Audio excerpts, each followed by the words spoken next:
Assalamualaikum warahmatullahi wabarakatuh. Waalaikumsalam warahmatullahi wabarakatuh. Halo Sobat Kurma, dimanapun kamu berada, apa kabar nih? Senang sekali rasanya saya, Auliana Zaharani, bisa hadir menemani kamu di Kurma, kuliah Ramadan edisi kali ini, yang tentunya akan membahas berbagai tema menarik seputar bulan Ramadan. Nah, Sobat Kurma, di antara sekian banyak malam dalam setahun, ada satu malam yang begitu istimewa, begitu agung, hingga nilainya lebih baik dari 1000 bulan. Malam itu adalah Lailatul Qadar, yaitu sebuah malam yang penuh keberkahan dan ampunan. Namun pertanyaannya, sudahkah kita benar-benar mempersiapkan diri untuk menyambutnya? Nah, kali ini kita akan mengupas makna dari Lailatul Qadar, tanda-tandanya, serta bagaimana cara terbaik untuk meraih keutamaannya. Untuk itu Sobat Kurma, sudah hadir bersama saya saat ini Ustadz Muhammad Alwi Amru Ghazali STHI MSI. Beliau merupakan dosen ilmu Al-Quran dan Tafsir Fakultas Usuluddin Adab dan Dakwah. Bersama beliau kita akan belajar bagaimana menjadikan 10 malam terakhir bulan Ramadan sebagai momentum perubahan diri dan peningkatan kualitas iman. Jadi mari kita sapa lebih dahulu. Assalamualaikum Ustaz. Waalaikumsalam warahmatullahi wabarakatuh. Bagaimana kabarnya hari ini Ustaz? Alhamdulillah sehat. Alhamdulillah. Baik nih, langsung saja masuk pada sesi diskusi. Saya ada beberapa pertanyaan nih Ustadz. Ya. Menurut Ustadz, bagaimana malam Lailatul Qadar disebut lebih baik dari 1000 bulan? Dan apa hikmah yang bisa kita ambil dari keutamaannya? Baik, terima kasih. Ini pertanyaan yang sangat menarik. Yang pertama, bagaimana Lailatul Qadar ini disebut sebagai lebih baik daripada 1000 bulan? Dalam Al-Quran diterangkan, Inna anzalnahu fi lailatul qadr wa ma adraka ma lailatul qadr lailatul qadri khairum min alfi syahr. Malam Qadar atau Lailatul Qadar itu lebih baik daripada 1000 bulan. Dalam beberapa tafsir itu dijelaskan bahwa yang dimaksud dengan Lailatul Qadar lebih baik daripada 1000 bulan itu artinya memang pada malam itu Allah memberikan keistimewaan, yang mana keistimewaan itu melampaui 1000 bulan. Umur kira-kira umur manusia 83 lebih 4 bulan tahun, itu 83 tahun lebih. Itu yang pertama itu kira-kira. Jadi makna Lailatul Qadar itu yang 1000 bulan, lebih baik dari 1000 bulan itu secara harfiah menurut beberapa tafsir itu demikian.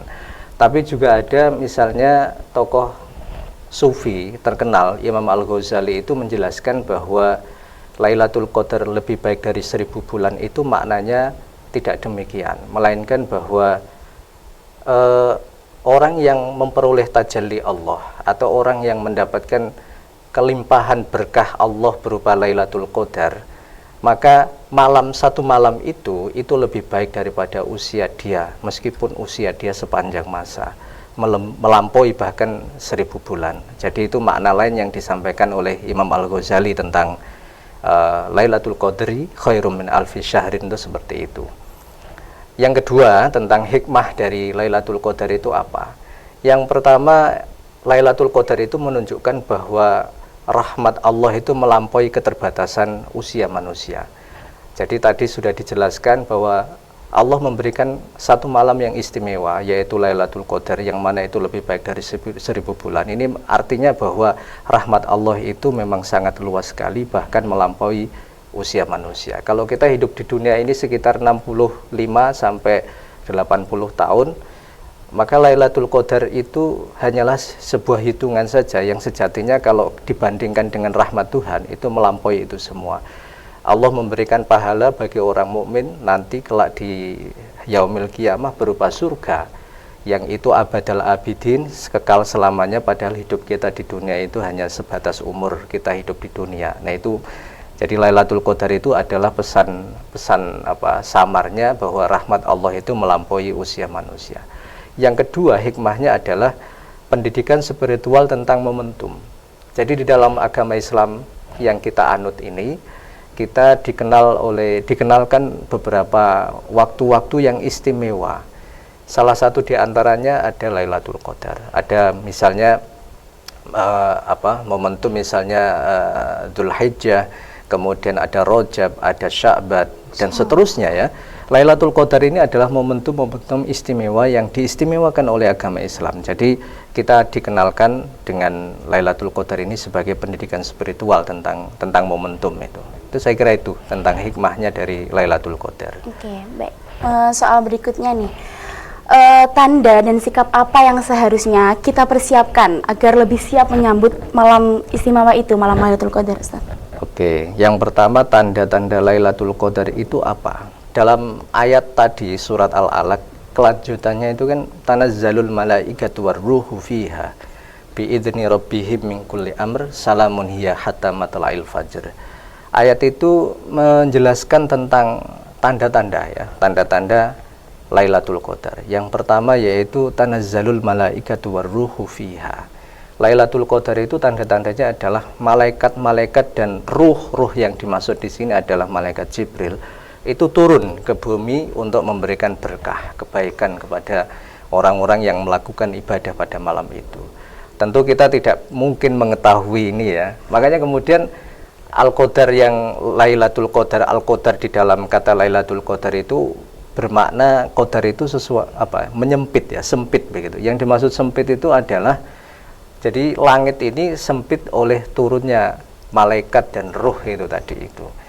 Karenanya kemudian tandanya itu mungkin secara tidak fisik kasat mata adalah kepenuhnya rahmat Tuhan ya di langit ini ya. Itu yang pertama. Yang kedua, salamun hiya hatta matla'il fajr. Itu juga bisa dianggap sebagai tanda bahwa pada Lailatul Qadar itu terdapat suasana yang tenang, kedamaian ya, sampai fajar ya. Jadi ada suasana yang tenang, yang damai, itu juga karena rahmat Tuhan tadi itu yang melimpah turun pada malam Lailatul Qadar itu, sehingga dirasakan ketenangan dan kedamaian. Itu tanda. Terus yang kedua tadi apa? Sikap yang harus kita sikap yang mesti kita siapkan ya. Dari bagaimana caranya untuk menggapai Lailatul Qadar itu, kira-kira begitu ya. Tentu adalah Lailatul Qadar itu diturunkan oleh Allah, diberikan kepada umat Nabi Muhammad secara khusus pada bulan Ramadan ya. Ini menandakan bahwa memang orang yang mendapatkan Lailatul Qadar itu mereka yang telah betul-betul mempersiapkan diri sejak bulan Ramadan awal ya. Masuknya bulan Ramadan. Apa yang dilakukan di bulan suci Ramadan? Ya berpuasa. Nah, berpuasa itu ada tingkatan-tingkatannya. Dalam bahasa Imam Al-Ghazali itu ada puasa awam ya, am ya, am atau awam. Puasa yang sekedar meninggalkan makan dan minum dan tidak melakukan hubungan seksual dengan pasangan istrinya. Itu puasa tingkatan yang paling rendah. Yang kedua ada puasa khawas. Kalau puasa khawas itu dia bukan sekedar meninggalkan makan, minum, dan berhubungan seksual, tapi juga sudah meninggalkan hal-hal yang buruk dari sisi spiritual, hati, ya, menyucikan diri, menyucikan hati, ya, dari hal-hal yang tidak diperbolehkan, misalnya menggunjing, menyakiti orang lain secara lisan, dan seterusnya. Itu puasanya khawas. Lalu ada khawasul khawas, puasanya orang yang paling istimewa. Siapa? Yaitu mereka yang berpuasa melepaskan semua ikatan di dunia ini lalu memenuhi hatinya dengan Allah semata. Nah, Lailatul Qadar itu diberikan, Lailatul Qadar itu diantaranya diberikan kepada mereka. Maka persiapan bagi kita sebagai orang muslim yang berpuasa di bulan suci Ramadan ini, kita berusaha mencapai tingkat martabat yang khawasul khawas itu kalau bisa itu ya. Diusahakan kalau bisa mencapai martabat itu untuk menyambut Lailatul Qadar. Jadi persiapan menyambut Lailatul Qadar itu sejak puasa pertama itu. Terus yang berikutnya apa yang mesti disiapkan? Tentu adalah dengan mengisi bulan suci Ramadan ini dengan berbagai kegiatan yang positif, yang baik. Ya, jadi mulai dari menambahkan bacaan Al-Quran, karena memang istimewanya bulan Ramadan itu juga turunnya Al-Quran, dan turunnya Al-Quran itu di Lailatul Qadar. Tadi di surat yang pertama ya, ayat yang pertama surat Al-Alaq, inna anzalnahu fi lailatul qadr. Jadi turunnya Al-Quran itu pada Lailatul Qadar. Maka kemudian di momentum Lailatul Qadar atau untuk menyambut Lailatul Qadar ini kita isi dengan memperbanyak membaca Al-Quran, mentadaburi maknanya, mengamalkan kandungan dan isinya. Itu saya kira untuk sikap ya. Ya. Untuk pertanyaan berikutnya, amalan sederhana apa yang bisa dilakukan siapa saja untuk meraih keberkahan dari malam Lailatul Qadar itu? Oke, yang paling penting ya sederhana bisa dilakukan oleh semua orang. Yang pertama adalah iktikaf. Nah, itu tahu ya, iktikaf ya. Iktikaf itu berdiam diri di masjid meskipun itu hanya sebentar. Diam sebentar itu saja sudah termasuk ibadah, tapi kalau diniati iktikaf. Lebih-lebih kalau di dalam iktikaf kita diam di dalam masjid itu, kita isi dengan membaca Al-Quran, membaca sholawat, membaca zikir ya, terus kemudian melaksanakan sholat-sholat sunnah ya, qiyamul lail dan seterusnya. Itu semua orang pasti bisa melakukan iktikaf itu. Yang kedua yang kita lakukan adalah pada malam-malam atau pada 10 terakhir bulan suci Ramadan, yang dikatakan itu adalah malam di mana malam Lailatul Qadar itu diturunkan oleh Allah. Kita memperbanyak sedekah. Semua orang bisa sedekah, itu kan nggak harus banyak, tentu sesuai dengan kemampuan ya. Jadi kalau mampunya sedekah ya 10.000 ya silahkan, sedekah 100.000 silahkan, dan seterusnya. Kepada siapa? Kepada orang-orang yang membutuhkan. Nah, dan seterusnya sedekah. Apalagi di samping itu yang bisa dilakukan oleh semua orang adalah al-ihsan, berbuat baik. Dalam arti apa? Kalau sebelumnya mungkin kita pernah menyakiti orang, maka bentuk ihsannya itu adalah meminta maaf ya, meminta maaf kepada orang. Kemudian al-ihsan yang lain misalnya yang terdekat dengan keluarga, dengan orang tua, birrul walidain, dengan tetangga dan seterusnya. Itu amal-amalan, kalau singkatnya sejatinya yang kita siapkan yang bisa dilakukan oleh semua umat Islam itu ada 2 kategori. Yang pertama hablum minallah, yang kedua hablum minannas. Hablum minallah itu berarti kita memperbaiki hubungan vertikal dengan Tuhan, hablum minannas itu dengan manusia. Dan tentu banyak yang sudah tahu lah kira-kira amalan apa yang bisa dilakukan ya. Terus untuk pertanyaan terakhir nih Ustadz, bagaimana cara menjaga semangat ibadah setelah Ramadan agar nilai dari malam Lailatul Qadar itu tetap terasa dalam kehidupan sehari-hari? Ya, baik. Ini pertanyaan yang menarik ini. Bagaimana semangat Ramadan ya? Semangat Ramadan, semangat Lailatul Qadar, ibadah di Lailatul Qadar ini masih ada bekasnya hingga setelah Ramadan. Yang pertama berarti harus istiqomah, itu kuncinya yang pertama. Jadi istiqomah itu kan konsisten, terus menerus.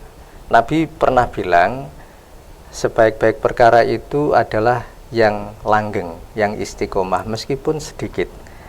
Anda boleh misalnya itu amalan ibadah yang kaitannya dengan vertikal itu sholat selain sholat wajib ada sholat sunnah qobliyah atau ba'diyah. Tidak harus semua qobliyah, mungkin tidak harus semua ba'diyah dilakukan, tapi konsisten, asal konsisten ya, terus continue, berlanjut ya. Sedekah juga begitu, konsisten. Itu yang pertama adalah konsisten. Yang kedua, amalan yang mesti kita jaga bukan hanya di bulan suci Ramadan, tetapi setelah Ramadan, terutama untuk mendapatkan Lailatul Qadar adalah kita coba mengambil momentum-momentum hari-hari tertentu itu dengan berpuasa juga, yaitu puasa sunnah. Itu ya, ada puasa sunnah di hari Senin, ada puasa sunnah di hari Kamis, ada puasa sunnah Ayyamul Bid ya, tanggal 13, 14, 15 ya, pada Komariah begitu. Terus kemudian puasa sunnah di hari-hari yang lainnya.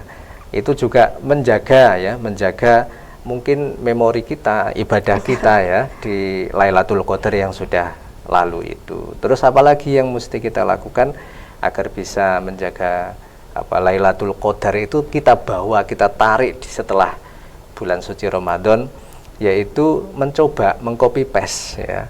Mencoba mengcopy paste amalan yang sudah kita maksimalkan untuk menggapai Lailatul Qadar itu juga di bulan-bulan yang lainnya. Nah, ini memang butuh perjuangan. Kita mungkin di bulan Ramadan terutama 10 terakhir itu kan orang berbondong-bondong melaksanakan ibadah itu ringan karena dikondisikan oleh suasana yang sama begitu ya. Orang senang dengan melakukan ibadah karena memang situasinya sangat mendukung. Tapi di lain waktu, di bulan lain ini bisa berat karena yang melakukan itu tidak banyak ya. suasananya juga berbeda. Karenanya kemudian di sini dibutuhkan memang komitmen kita untuk coba meng-copy paste ya, menarik kembali dari yang sudah kita lakukan di bulan suci Ramadan untuk menyambut Lailatul Qadar itu di bulan lain di hari yang tidak sama. Saya kira itu penting sekali untuk kita. Oke, baik Sobat Kurma, itu tadi beberapa penjelasan dari Ustadz Alwi tentang keutamaan malam Lailatul Qadar. Di antaranya dapat kita simpulkan bahwa malam Lailatul Qadar itu adalah malam yang mulia, malam yang lebih baik dari 1000 bulan, sebagaimana disebutkan dalam Al-Quran pada surah Al-Qadar tadi Ustaz ya. Malam itu menjadi kesempatan besar bagi kita untuk meraih pahala, ampunan, dan keberkahan. Baik Ustadz, ada 1 atau 2 kata yang ingin disampaikan oleh Sobat Kurma yang ada di luar? Ya, baik. Untuk semua teman-teman, baik yang hadir secara langsung di ruangan ini, Afikom, atau di luar ya, lewat sambungan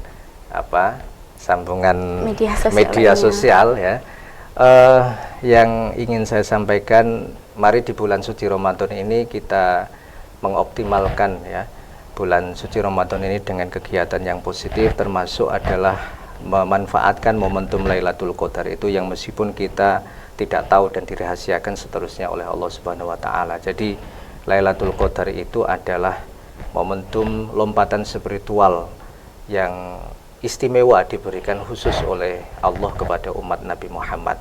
Karenanya kalau kemudian tidak kita gunakan momentum istimewa setahun sekali ini, kita tidak akan memperoleh kesempatan itu. Nah, tanda-tanda bahwa kita itu memperoleh Lailatul Qadar berarti kita mendapatkan lompatan religiusitas yang semakin baik dari sebelumnya ya.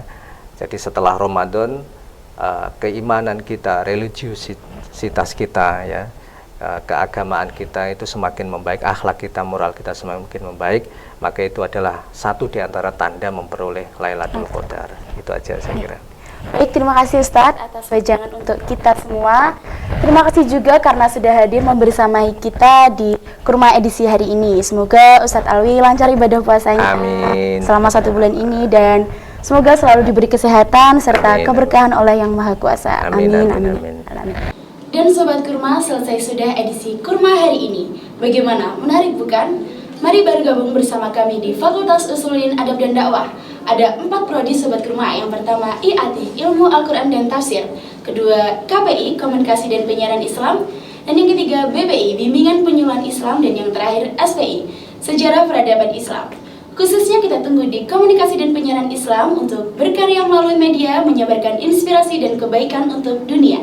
Saya Auliandra Zaharani bersama Ustadz Alwi dan seluruh tim yang bertugas mengucapkan terima kasih sudah mengikuti Kurma edisi kali ini. Nantikan juga Kurma edisi selanjutnya. Sampai jumpa dan wassalamualaikum warahmatullahi wabarakatuh. Waalaikumsalam warahmatullahi wabarakatuh.